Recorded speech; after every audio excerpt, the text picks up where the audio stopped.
Lacey resident, and I've been focused on North Thurston Public Schools.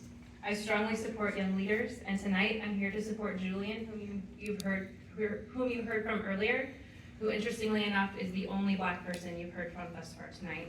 I'm also here because I care about all kids in our community.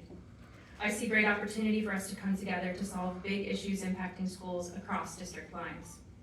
I believe there is power in coming together across jurisdictions to think critically and creatively about how to provide a safe learning and work environment that allows all of our students to thrive. As this board grapples with decisions about student safety on the heels of gun-related lockdowns, it's really important to look at data to inform ourselves about the effectiveness of school resource officers and the long-term impact law enforcement presence has in schools on marginalized students, especially Black youth. The reality is that school shootings are rare. While the decisions community members advocate for and elected officials like yourselves make can give us a false sense of security and have far-reaching consequences for marginalized youth. I'm going to talk about data, but while I talk about that data, I want to acknowledge the comments made about data being national instead of Olympia, and the comments made about having the right SROs.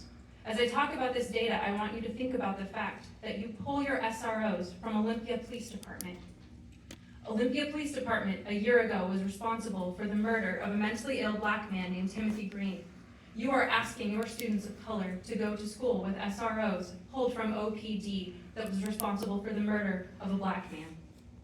Data shows that SROs have not prevented or stopped mass shootings. A study by Texas State University and the FBI found that none of the school shootings they studied were ended by armed officers returning fire. Rather, shootings typically ended when the shooter was restrained by unarmed school staff or the shooter simply stopped shooting. What we do know is that policing in schools increases arrest rates and that marginalized students are the ones disproportionately targeted for police intervention. Data shows that the arrest rates for schools with SROs are 3.5 times higher than schools that do not have SROs. Data also shows that students of color are arrested or referred to law enforcement at significantly higher rates than their white peers, and that students with disabilities are arrested or referred to law enforcement nearly 3 times the rate as their non-disabled peers. We cannot ignore that SROs contribute to the school-to-prison pipeline, shifting youth into the juvenile justice system, which places them at an increased risk of being rearrested and ending up in juvenile or adult prisons. We also know that SROs come at a significant cost. In Washington State, 84 of our 100 largest school districts have police officers assigned to them.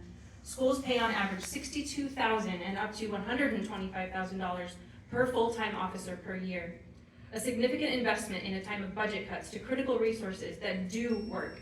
SROs cannot provide the same preventative, restorative, and ongoing support as mental health counselors, psychologists, paraeducators, school nurses, social workers, and smaller classroom sizes. I'll be happy to share my resources in a follow-up email.